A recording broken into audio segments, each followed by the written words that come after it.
तो इस कहानी की शुरुआत एक घने और काले जंगल से होती है जहां चारों ओर बस धुंध छाई हुई थी। इस सुनसान जगह पर एक भयानक शमन यानी कि एक तांत्रिक रिचुअल कर रहा था, जिसके साथ एक रहस्यमयी शख्स भी मौजूद था जिसकी पहचान फिलहाल गुप्त रखी गई है। उस तांत्रिक ने सांप और कनखजूरे के मिश्रण से एक शापित निशानी तैयार की, जिससे इन दोनों जीवों से एक ऐसा सिंबल उभरा जो उस वस्तु के अंदर बसी बुरी ताकत को दर्शाता है। और तभी तांत्रिक ने उस अनजान शख्स से पूछा, क्या तुम किसी मरे हुए इंसान को दोबारा जिंदा करना चाहते हो? तब यहाँ से कहानी एक हफ्ता पीछे फ्लैशबैक में चली जाती है, जहाँ एक सीनियर हाई स्कूल में लड़कियों का इंटर स्कूल वॉलीबॉल मैच चल रहा था और इस मैदान में मौजूद सभी खिलाड़ी बेहद होनहार और काबिल थे। ये मैच काफी रोमांचक मोड़ पर था, जहाँ दोनों टीम्स एक एक पॉइंट के लिए कड़ी मेहनत कर रही थी। इनमें से एक स्कूल की कमांड बसावा ने संभाली हुई थी, जो टीम की कैप्टन है, और अंत में बसावा और उसकी टीम इस मुकाबले को अपने नाम कर लेती है। भले ही इस वॉलीबॉल कोर्ट पर बसावा एक सख्त और खतरनाक कैप्टन है, लेकिन उसका असली चेहरा इससे कहीं ज्यादा खौफनाक है, क्योंकि वो स्कूल की सबसे दबंग और डरावनी स्टूडेंट मानी जाती है। वॉलीबॉल के बाहर अपनी आम स्कूल लाइफ में बसावा अक्सर मासूम स्टूडेंट्स को अपना शिकार बनाती है और उनसे जबरदस्ती पैसे वसूलती है। उसे इस बात से कोई फर्क नहीं पड़ता कि सामने वाला कौन है या फिर उसके परिवार की हैसियत क्या है। बसावा बस अपनी मनमर्जी से किसी को भी बुली करने से बाज नहीं आती। तब एक दिन क्लास में एक टीचर आकर सबका तारुफ एक नई ट्रांसफर स्टूडेंट से करवाती है, जिसका नाम जिन था। उस समय क्लास में होंग नाम की एक लड़की पहले से ही मौजूद थी, जो कि जिन को पहचानती थी, और जल्दी ही इस बात का खुलासा हुआ कि जिन अपने पुराने स्कूल में वॉलीबॉल टीम की कैप्टन रह चुकी है, जिसे सुनकर बसावा सतर्क हो जाती है, क्योंकि उसे डर था कि कहीं उसकी कैप्टनसी की कुर्सी खतरे में न पड़ जाए। जिन ओरासा नाम की एक शांत लड़की के साथ बैठी हुई थी, जो अक्सर बसावा के जुल्मों का शिकार बनती रहती है, और वहाँ होंग भी मौजूद थी, जो जूनियर हाई स्कूल के दिनों से ही जिन की दोस्त रही है। तब कैंटीन में वक्त बिताने दौरान बसावा एक बार फिर से अपनी हरकतों से बाज नहीं आती और जानबूझकर उनके टेबल पर मुर्गी की हड्डियां फेंक देती है। बसावा ने बहाना बनाया कि बाहर उसका पैर बिल्ली की गंदगी पर पड़ गया था,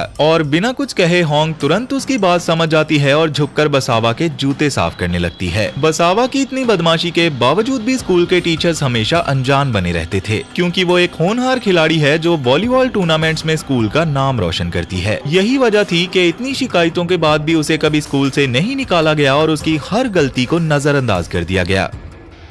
अब इसके बाद वॉलीबॉल प्रैक्टिस के दौरान बसावा एक बार फिर से लड़ाई झगड़ा करने का मौका तलाशने लगी, और इस बार उसका निशाना या नाम की एक लड़की बनी। क्योंकि या ने अब तक बसावा की मांगी हुई रकम ट्रांसफर नहीं की थी, इसलिए सजा के तौर पर उसे बसावा के ताकतवर और खतरनाक स्पाइस झेलने पर मजबूर किया गया। या एक बहुत ही अमीर खानदान से ताल्लुक रखती है, लेकिन बसावा के लिए इसकी कोई अहमियत नहीं, बल्कि वो तो इस बात का फायदा उठाती है। मगर ये सब देखकर जिनसे रहा नहीं गया और उसने बीच में आकर बसावा के स्पाइक को रोका और सीधे बसावा को स्पाइकिंग मुकाबले की चुनौती दे दी, जिसके लिए शर्त ये रखी जाती है कि अगर जिन हारी तो वो या की जगह सजा भुगतेगी, लेकिन अगर बसावा हारती है तो उसे ये सब बंद करना होगा। बसावा, जो जिनकी असली काबिलियत से अनजान थी, वो उसके एक करारे स्पाइक का सामना नहीं कर पाती और बुरी तरह से हार जाती है। मगर इससे सबके सामने अपनी इतनी बेइज्जती देखकर बसावा आग बबूला हो गई और उन दोनों के बीच हाथापाई की नौबत आ गई। पर तभी कोच बीच बचाव करके इस मामले को शांत करवा देते हैं, और इस हादसे के बाद जिन, होंग, ओरासा और या की दोस्ती गहरी हो जाती है। इस स्कूल में एक डॉर्मेट्री भी है, यहाँ ये सभी स्टूडेंट्स रेंट पर रहते हैं। यहाँ बातों ही बातों में जिनके पास्ट का खुलासा होता है कि जूनियर हाई स्कूल में उसे भी काफी बुली किया गया था। तब शुरुआत में तो वो खामोश रही, लेकिन जब उसने पलटकर जवाब देना शुरू किया तो किसी की हिम्मत ही नहीं हुई कि उसे दोबारा परेशान करे। और ये सुनकर ओरासा का कहना था कि जिनके साथ होने से अब उन्हें भी बसावा के खिलाफ लड़ने की हिम्मत मिली है, क्योंकि बसावा को रोकने के लिए किसी का निडर होना बहुत जरूरी था। तब बातों ही बातों में जिन ने बसावा के बारे में पूछा कि आखिर वो कौन है, तो या ने उसे बताया कि बसावा हमेशा से ऐसी नहीं थी। एक साल की छुट्टी लेकर जब वो स्कूल वापस लौटी तो उसका रवैया पूरी तरह से बदल चुका था। अफवाहें तो ये भी हैं कि उस एक साल के दौरान बसावा प्रेग्नेंट हो गई थी और उसने अपना बच्चा गिरवा दिया था। स्कूल एडमिनिस्ट्रेशन को भी उसकी खबर है, लेकिन उसकी होशियारी और कामयाबी की वजह से उन्होंने इस बात को दबा दिया। मगर इसी बीच खाना गिरने की वजह से जिनकी स्कर्ट गंदी हो गई, इसलिए वो वॉश मिशन पर आकर अपनी स्कर्ट पर लगे दाग को साफ करने लगी। पर वो इस बात से बेखबर थी कि पीछे एक लड़का खड़ा उसका इंतजार कर रहा है। तब वहाँ मौजूद उस लड़के और जिनके बीच एक हल्की सी अट्रैक्शन महसूस हुई, क्योंकि जिनकी खूबसूरती और निराले अंदाज को देखकर कोई भी उसका दीवाना हो सकता है। उस लड़के का नाम गुन है, लेकिन बदकिस्मती से वो पहले से ही बसावा का बॉयफ्रेंड है। खैर वहाँ से जाते वक्त बसावा ने जिन को अकेले में बात करने के लिए छत पर बुला लिया, जहाँ उसने बताया कि वॉलीबॉल कोर्ट वाले हादसे के बाद स्पोर्ट्स टीचर ने मुझे सख्त वार्निंग दी है कि अगर अब कोई नया तमाशा हुआ तो मेरा कॉलेज रिकमेंडेशन रद्द कर दिया जाएगा। इसलिए मैं तुमसे दुश्मनी खत्म करके दोस्ती का हाथ बढ़ाना चाहती हूँ। और जिन ने भी बिना किसी शक के उसके इस ऑफर को कबूल कर लिया। तो अब यहाँ से कहानी थोड़ा आगे बढ़ती है, जहाँ जिन और गुन सोशल मीडिया के जरिए एक दूसरे के करीब आने लग गए थे। जिन खुद को गुन की तरफ अट्रैक्ट होने से नहीं रोक पा रही थी और वो बड़ी चालाकी से उसे लुभाने के लिए अपनी एक सेडक्टिव फोटो भेज देती है और गुन भी इससे अट्रैक्ट होकर जिन को मिलने के लिए बुलाता है। तब जिन के पास गुन का दिल जीतने का मौका और बढ़ गया जब उसने अचानक बसावा को वॉलीबॉल कोच के साथ कहीं बाहर जाते हुए देखा। अब इसके अगले दिन बसावा ने जिन के पास आकर उससे मदद मांगी कि वो उसके साथ एक ऐसे स्टूडेंट के घर चले जिसे प्राइवेट ट्यूशन की जरूरत है, और जिन हमेशा की तरह उस पर यकीन करके उसके साथ चलने के लिए राजी हो गई। लेकिन वहां पहुंचकर उस वक्त जिन के पूरी तरह से होश उड़ गए जब उसने खुद को गुंडे और आवारा मर्दों के बीच में घिरी हुई पाया, क्योंकि बसावा ने बड़ी ही बेरहमी से जिन को उन मर्दों के हाथों बेच दिया था। तब जिन अपनी जान बचाने के लिए उन दरिंदों से जी तोड़ मुकाबला करती है और किसी तरह वहां से निकलने में कामयाब हो जाती है, मगर इस घटना ने जिनके सब्र के बांध को तोड़ दिया था। तब इसी गुस्से में वो स्कूल में बसावा का सामना करती है, पर सबूत न होने की वजह से वो उसका कुछ नहीं बिगाड़ पाती, और ऊपर से दूसरे स्टूडेंट्स उसके इस गुस्से को रिकॉर्ड करने लग गए थे, जिसकी वजह से जिनको पीछे हटना पड़ा। तब बसावा से अपनी जिल्लत का बदला लेने के लिए जिन ने एक नया प्लान बनाया कि वो गुन को बसावा से छीन लेगी, जिसके लिए उसने गुन से मिलने का प्रोग्राम बनाया। पर बदकिस्मती से उससे मिलने से पहले ही बसावा को इस बात की भनक लग जाती है कि गुन की जिंदगी में कोई और लड़की आ चुकी है, और इसी बात को लेकर उन दोनों के बीच एक भयानक बहस शुरू हो जाती है। गुन, जो कि पहले से ही बसावा की हरकतों से तंग आ चुका था, वो आखिरकार सच उगल ही देता है कि हाँ, मेरी जिंदगी में कोई और लड़की आ गई है। इतना कहकर जब गुन वहाँ से निकलने लगा तो अचानक उसे एहसास हुआ कि वो अपना फोन तो वहीं भूल गया है। पर जैसे ही वो उसे लेने के लिए पीछे मुड़ा तो बसावा ने अचानक उस पर चाकू से हमला कर दिया। गुस्से में अंधी हो चुकी बसावा को इस बात का होश तक नहीं रहता कि वो क्या कर रही है। इस खून खराबे के बाद स्कूल एडमिनिस्ट्रेशन बड़े दुख और मजबूरी में बसावा को स्कूल से निकाल देता है, जो कि उसकी जिंदगी का सबसे बड़ा पछतावा और सबसे गहरा जख्म बन जाता है। लेकिन इसके थोड़ी देर बाद स्कूल में एक बार फिर से सनसनी फैल गई जब ये खबर आई कि बसावा ने खुदकुशी कर ली है। ये सुनकर जिन और उसके दोस्त जनाजे पर पहुंचे ताकि उसे आखिरी बार देख सकें और दुआ कर सकें। लेकिन वहां अचानक या की तबीयत बिगड़ने लगी, जिसकी वजह से होंग उसे लेकर घर चली गई और पीछे सिर्फ जिन और ओरासा ही रह गई थी। इसी बीच एक दूसरी जगह जहाँ बसावा की मौत हुई थी, वहीं शमन यानी कि एक अजीबोगरीब तांत्रिक रिचुअल करती हुई दिखाई देती है। उसी वक्त जहाँ मॉन्क अंतिम संस्कार की प्रार्थना कर रहे थे, वहाँ कुछ अशुभ घटने लगता है। वहाँ एक औरत के रोने की आवाज गूंजने लगती है, माहौल खौफनाक हो जाता है, तेज हवाएं चलने लगती हैं और बिजली गुल हो जाती है। इसी अफरा तफरी में जिन को एक धक्का लगता है और वो जमीन पर गिर जाती है, और ठीक उसी पल बसावा का ताबूत नीचे गिरकर सीधा जिनके सामने आकर खुल जाता है। डोरमेट्री वापस आकर भी जिनको अपनी आंखों पर यकीन ही नहीं होता कि आखिर वो ताबूत अपने आप कैसे खुल गया। पर फिर भी वो चारों एक दूसरे को हिम्मत देते हैं और उम्मीद करते हैं कि सब ठीक हो जाएगा। मगर उस रात जब बाकी सब गहरी नींद में थे तो रासा की आंख खुल जाती है, क्योंकि वो एक कुर्सी को अपने आप ही खिलते हुए देख रही थी। तब दहशत के मारे वो जिन को जगाने की कोशिश करती है, लेकिन थकावट की वजह से जिन की नींद नहीं खुलती, और इसी बीच रासा के ठीक ऊपर बसावा की भटकती हुई रूह आ जाती है। तब शोर सुनकर बाकी सहेलियां भी जाग जाती हैं और उसे समझाने की कोशिश करती हैं कि ये बस एक बुरा सपना था, जिसके बाद वो सब दोबारा सोने चले जाते हैं। लेकिन ओरासा के लिए ये दहशत अभी खत्म नहीं हुई थी। वो नींद में ही खुद को एक दीवार के ऊपर खड़ा पाती है, उसका जिस्म हवा में लटक रहा है। वो चीखने की कोशिश करती है मगर उसका मुंह साथ ही नहीं देता। तब धीरे धीरे एक रस्सी रेंगती हुई आती है और उसकी गर्दन को जकड़ लेती है। ओरासा अपनी जान बचाने के लिए तड़पती है, पर तभी बसावा की रूह बड़ी ही बेरहमी से उसका सर चल देती है। लेकिन असल में ये भी उसका एक बुरा सपना था।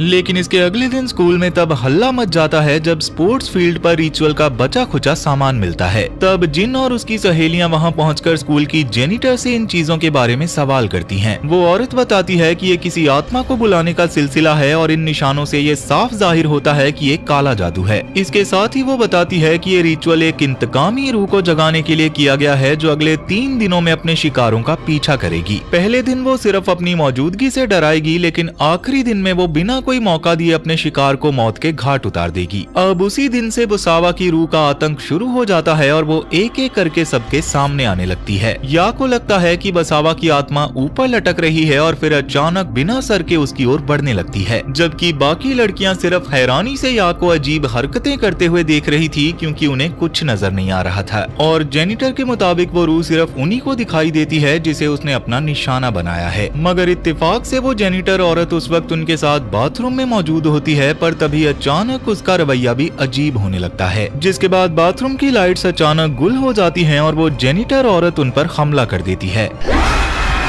पर खुशकिस्मती से ठीक उसी वक्त गुन वहां पहुंच जाता है और बाथरूम का दरवाजा तोड़कर उन्हें बचा लेता है।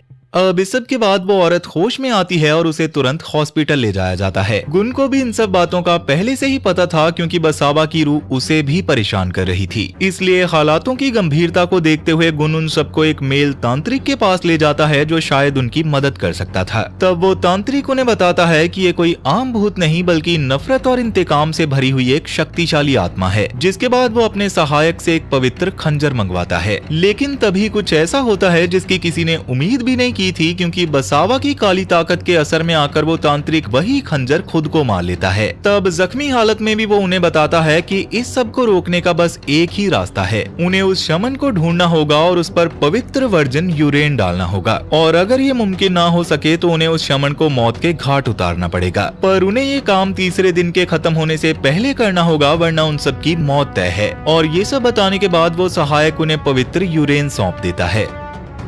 अब डॉमेटोरी वापस आकर वो सब इस सोच में डूब जाते हैं कि आखिर बसावा की रूह को जगाने के पीछे किसका हाथ है। उनकी शक की सुई एक दूसरे पर घूमने लगती है और होंग और या पर इसका इल्जाम लगाया जाता है क्योंकि वो दोनों बसावा के जनाजे में नहीं आई थी। हालांकि वो दोनों इस बात के लिए साफ मना कर देती हैं। पर तभी शक का घेरा बसावा के पिता और स्कूल के वॉलीबॉल कोच की ओर मुड़ जाता है क्योंकि वो भी अंतिम संस्कार में नहीं आए थे और उन्हें सबसे ज्यादा शक बसावा के पिता पर ही हो रहा था। गुन की बताई हुई कहानी के मुताबिक बसावा की जिंदगी असल में बहुत दर्दनाक थी। बसावा का पिता काले जादू में माहिर था, इसलिए उन्हें लग रहा था कि इसके पीछे उसका ही हाथ होगा। हालांकि अभी तक ये साफ नहीं हुआ था कि आखिर वो बसावा की रूह को जिंदा करके क्या हासिल करना चाहता है। गुन ने एक बार बसावा को उसके घर छोड़ा था और उसने देखा था कि उसका बाप एक पक्का शराबी है। नशे की हालत में वो अक्सर बसावा के साथ मारपीट करता था और इसी डर से वो घर छोड़कर डॉर्मेटोरी में रहने लगी थी। तब ये सब सुनने के बाद वो लोग फैसला करते हैं कि वो सब सबसे पहले बसावा के पिता को ढूंढेंगे और अगर वहां से कोई सुराग ना मिला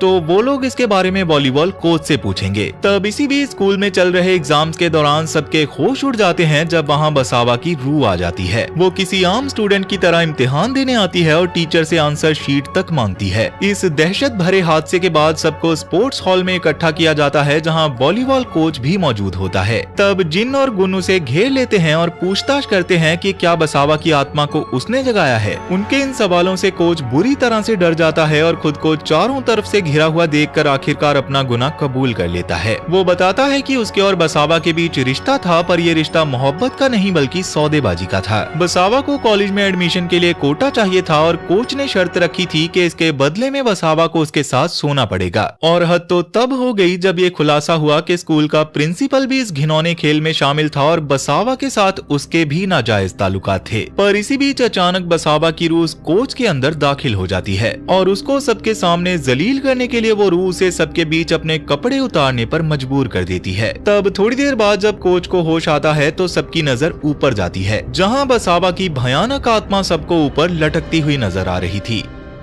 अब ये सब देखने के बाद उनकी आखिरी उम्मीद बस बसावा के पिता को ढूंढना था। वो उसके घर का दरवाजा तोड़कर अंदर दाखिल होते हैं जहां उन्हें काले जादू में इस्तेमाल होने वाला ढेरों सामान और बलि की सामग्री मिलती है। और उनका ये शक पूरी तरह से यकीन में तब बदल जाता है जब वो लोग वहाँ रिचुअल की जगह पर बसावा के बचपन की एक फोटो लगी हुई देखते हैं। तब वो लोग बिना वक्त गवाए उस पूरी जगह को तहस नहस कर देते हैं। पर तभी बसावा का पिता वहाँ पहुँच जाता है और अपना रिचुअल बर्बाद होते देखकर उन सब पर हमला कर देता है। तब जैसे ही उसके ऊपर तांत्रिक का दिया हुआ पवित्र यूरेन फेंका जाता है, बसावा का पिता बुरी तरह से तड़पने लगता है। वो अपनी जान बचाने के लिए वहाँ से भागने लगता है, लेकिन ये लोग उसका पीछा नहीं छोड़ते। इसी बीच होंग वहाँ एक गुड़िया लेकर पहुँचती है जो उसे उसी घर से मिली थी। उसका दावा था कि ये एक स्पिरिट डॉल है और उसे खत्म करना बहुत जरूरी है। ये सुनते ही वो लोग उस गुड़िया पर पवित्र यूरेन डाल देते हैं, जिसका असर फौरन देखने को मिलता है। बसावा के बाप को उसके कर्मों की सजा मिलती है। वो गिरता है और उसका सर एक नुकीले लोहे के फेंस में धंस जाता है, जिससे उसकी मौकाए वारदात पर ही मौत हो जाती है। यानी कि अगर बसावा की रूह को वाकई उसके पिता ने जगाया था तो अब वो लोग इस श्राप से आजाद हो चुके होंगे। लेकिन इस बात का पक्का पता उन्हें आधी रात बीतने के बाद ही चलेगा। तब या अपनी माँ के साथ घर निकल जाती है, जबकि गुन जिन को अपने साथ ले जाता है। वो दोनों मिलकर उस तांत्रिक से मिलने हॉस्पिटल में जाते हैं जो अपने जख्मों का इलाज करवा रहा है। तब हॉस्पिटल में वो लोग उसे वो स्पिरिट डॉल देकर पूछते हैं कि क्या अब सब खत्म हो चुका है। तो वो तांत्रिक उनकी बहादुरी की तारीफ करता है, जिससे जिन और गुन को थोड़ी राहत मिलती है। हालांकि वो उन्हें एक मंदिर में प्रार्थना करने की सलाह देता है ताकि बसावा की रूह को हमेशा के लिए शांति मिल सके। लेकिन मंदिर से निकलते वक्त जिन को एहसास होता है कि वो अपना फोन तो वहीं भूल गई है। वो अकेले फोन लेने जाती है, जबकि गुन कार में ही उसका इंतजार करता है। तब रास्ते में जिनकी नजर एक सड़क किनारे बैठे वेंडर पर पड़ती है जो कि तांत्रिक सामान बेच रहा है। पर वहाँ रखी एक चीज उसे हैरान कर देती है, क्योंकि वो बिल्कुल वैसी ही थी जैसी उसने बसावा के बाप के घर में देखी थी। वेंडर बताता है कि ये जंगली सुअर की उल्टी है, जिसे बुरी आत्माओं से बचने के लिए एक सुरक्षा कवच के रूप में इस्तेमाल किया जाता है। तभी जिनके दिमाग की बत्ती जलती है। उसे याद आता है कि होंग ने घर पर ऐसी ही एक चीज को स्पिरिट डॉल बताकर खत्म करने को कहा था, और ये सब देखकर जिनको समझ आ गया था कि होंग ने उनसे झूठ कहा था। तब घबराहट में जब उसने टाइम देखा तो रात के 11:58 हो रहे थे, यानी कि मिडनाइट होने में सिर्फ 2 मिनट ही बचे थे। इसी बीच हॉस्पिटल में मौजूद तांत्रिक पर बसावा की रूह हमला कर देती है और उसे मौत के घाट उतार देती है। और उसका अगला निशाना गुन बनता है, जो कार में बैठा जिन के आने का इंतजार कर रहा था। उसकी गाड़ी अचानक अपने आप से चलने लगती है और एक भयानक हादसे में गुन की मौत हो जाती है। उसका सर एक बाहर निकले हुए लोहे के सरिये में धंस जाता है और जिन अपनी आंखों के सामने ये खौफनाक मंजर देखकर बेबस रह जाती है। तब वो तड़पती हुई हॉस्पिटल वापस पहुंचती है, जहां उसे तांत्रिक की लाश मिलती है, जिसके पास वही पवित्र खंजर पड़ा हुआ था। और जिन खामोशी से उस खंजर को उठा लेती है। वो होंग को फोन करके बताती है कि ये श्राप अभी खत्म नहीं हुआ है और वो उसे बसावा के पुराने घर में मिलने को कहती है।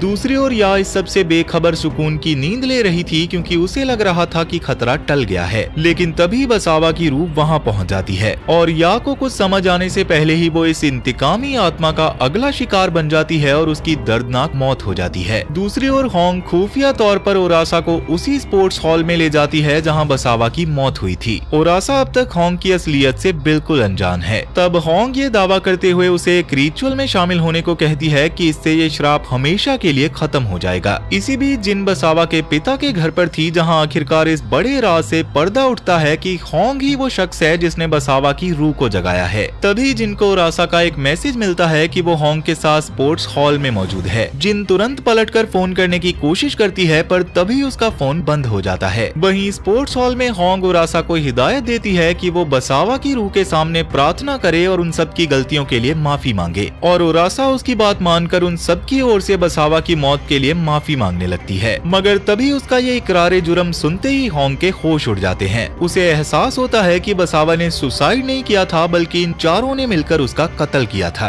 अब यहाँ से कहानी फ्लैशबैक में जाती है, जहाँ दिखाया जाता है कि बसावा को जिन और गुन की चैट के बारे में पता चल गया था। तब जलन और गुस्से में पागल बसावा जिन से भिड़ जाती है और उनके बीच एक भयानक लड़ाई होती है, जिससे ओरासा और या अपनी आंखों से देखती हैं। और गुन वहाँ पहुंचकर उन्हें अलग अलग करता है। गुन का बसावा से पीछा छुड़वाने का फैसला गलत नहीं था, क्योंकि वो कोच के साथ बसावा के रिश्ते का सच जान चुका था। तब सबके सामने जब बसावा की ये बेइज्जती होती है तो वो अपना आपा खो देती है और जिन पर हमला कर देती है। मगर तब अकेली होने की वजह से बसावा उन सबके सामने कमजोर पड़ जाती है और रोने लगती है, उनसे छोड़ देने की भीख मांगती है। जिसे देखते ही उन्हें लगता है कि शायद बसावा को पछतावा हो रहा है, लेकिन वो मौका देखते ही दोबारा जिन पर झपट पड़ती है। तब उसके चंगुल से छूटने के लिए जब वो बसावा को जोर से धक्का देते हैं हैं तो उसका सर एक लोहे के सरिये से जा टकराता है और मौके पर ही उसकी मौत हो जाती है। ये सब देखकर वो लोग बुरी तरह से घबरा जाते हैं क्योंकि ये बस एक हादसा था। मगर तब जिन उन्हें समझाती है कि जिंदा रहते हुए बसावा ने उनकी जिंदगी जहन्नुम बना रखी थी और कई लोगों को तड़पाया था, इसलिए हमारा उसकी मौत पर रोने का कोई मतलब नहीं बनता। वो मिलकर इसे सुसाइड का रूप देने का प्लान बनाते हैं। वो लोग क्राइम सीन पर ऐसे सबूत छोड़ते हैं और सीसीटीवी को इस तरह से धोखा देते हैं जैसे बसावा ने खुद ही अपनी जान ली हो। उनमें से एक लड़की बसावा की यूनिफॉर्म पहनकर सीसीटीवी के सामने से गुजरती है ताकि ये वहम पैदा किया जा सके कि बसावा खुदकुशी की तैयारी कर रही थी। पर इत्तेफाक से जिस रात बसावा की मौत हुई, होंग उन सबके साथ मौजूद ही नहीं थी।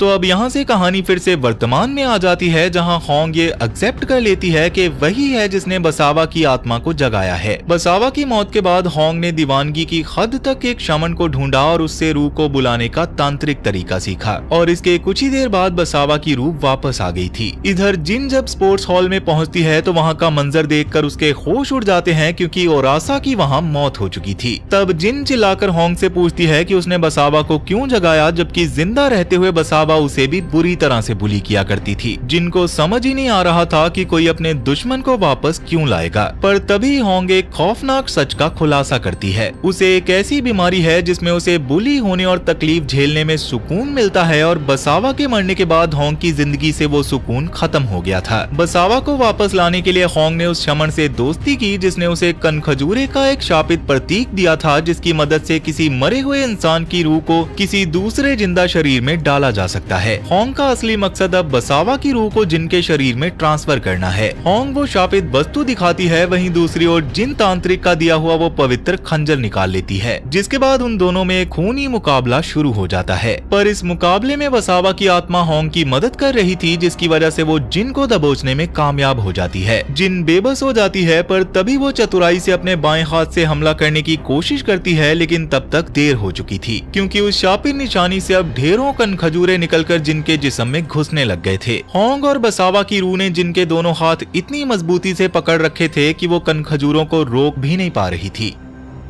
तो अब ऐसे ही कुछ वक्त बीत जाता है और सब कुछ पहले जैसा नॉर्मल नजर आने लगता है। जिन जिंदा है और होंग भी उसके साथ है, लेकिन अब जिन के उस जिस्म के अंदर बसावा की रूह बस चुकी है। जिन अब बिल्कुल बसावा की तरह पेश आने लगती है और वही पुरानी बेरहम बुली बन जाती है, जिसे देखकर होंग की आंखों में एक अजीब सी खुशी और जुनून नजर आता है। पर क्या एक आत्मा को वापस बुलाने की ये जिद सिर्फ जिन की जिंदगी तबाह करेगी या फिर ये सिलसिला अभी आगे बढ़ने वाला है? क्या आपने कभी सोचा है कि अगर यही गलती कोई मासूम अपने बिछड़े हुए अपनों से मिलने के लिए करे तो नर्क के दरवाजे कैसे खुलते हैं? कायला ने भी ऐसे ही एक रिचुअल से अपने मरे हुए पिता की आत्मा को जगाने की कोशिश की थी, मगर उसे क्या पता था कि जिस पिता को वो ढूंढ रही है उसकी जगह नर्क का एक ऐसा शैतान उसके शरीर में दाखिल हो चुका है जिस पर प्रार्थनाओं का भी कोई असर नहीं होता। तो क्या फादर थॉमस इस शैतानी ताकत से कायला को बचा पाएंगे? ये जानने के लिए स्क्रीन पर दिख रही इस राइट वाली वीडियो पर अभी क्लिक करो और देखो कायला और नर्क के शैतान की ये भयानक कहानी, क्योंकि ये नहीं देखा तो समझो कुछ नहीं देखा। तो तुम